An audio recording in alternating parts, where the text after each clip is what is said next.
enthusiastic. So, you know, you reciprocated. And the more you could do for him, the more he would reciprocate in kind.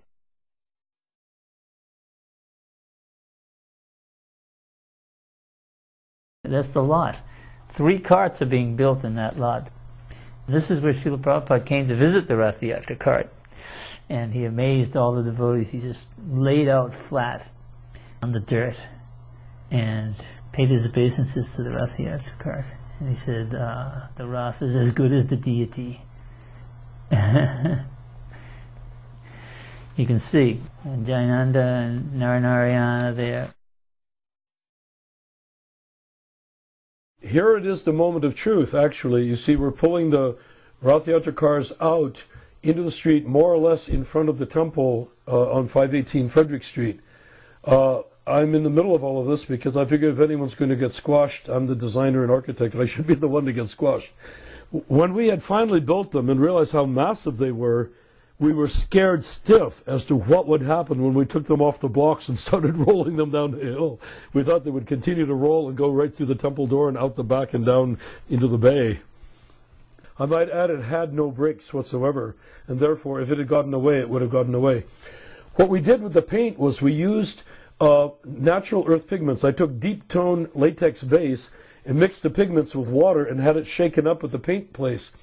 And so what we did was we used the same pigmentation that they use in Jagannath Puri. You see how many men it was required to break the Rath Yatra car. All of this was designed and built custom within a matter of a few weeks.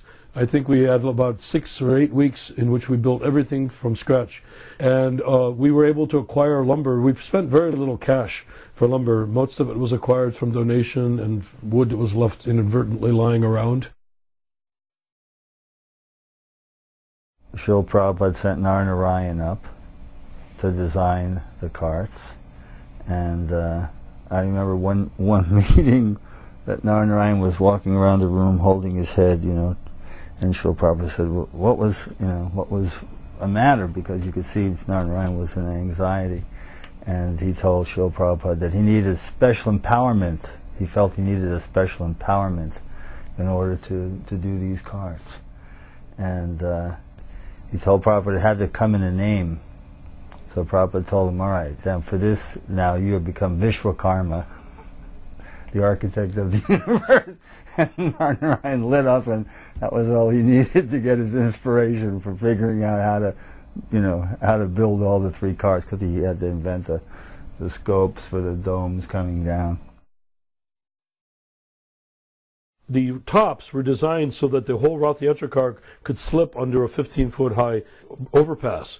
So the entire part came down. We had it all designed the year before. We just took a pole and lowered it down, but that cart was only 35 feet tall. These were like over 60 feet tall. And so we just were building it. We didn't think.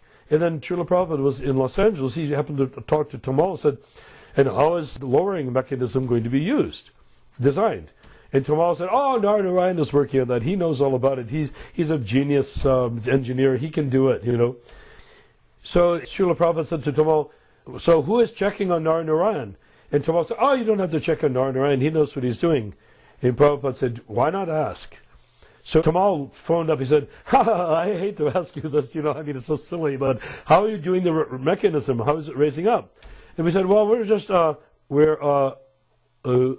we hadn't thought of how to do it. So Lochan, myself, Madhavisa, and Jayananda, we all sat there for 4 days without sleeping, day and night, not able to figure out how to raise that top. And finally, somehow or other, it came to me how to make this telescoping tube that could be raised up in increments, which is sort of the model that's been used ever since, except it's been made, you know, much more sophisticated since then, much better design. But then Prabhupada said sternly, no one should ever be in charge completely of something. There should be a committee to make sure. Because Prabhupada, if anyone, had tremendous confidence in what I could do, and Tamal had complete confidence in what I could do, and yet I had made the biggest blunder that could have destroyed the whole festival if we had not stopped and worked that out. When he first came to the temple, I wasn't very conscious of who he was, because I was a brand new devotee. And he came into the temple room, and everyone paid their obeisances, and when everyone had their heads down, I looked up at Srila Prabhupada, and he laughed, he smiled at me, and you know, it was the first realization that I ever had, you know, that he was the first person that ever loved me. That was very clear, that he was the first person in my life that had ever loved me, and then he knew clearly who I was and everything about me. I felt, you know, he saw right through me, whatever. Not in a bad way, not like saw through my artificiality, but saw who I really was. And that was a very, very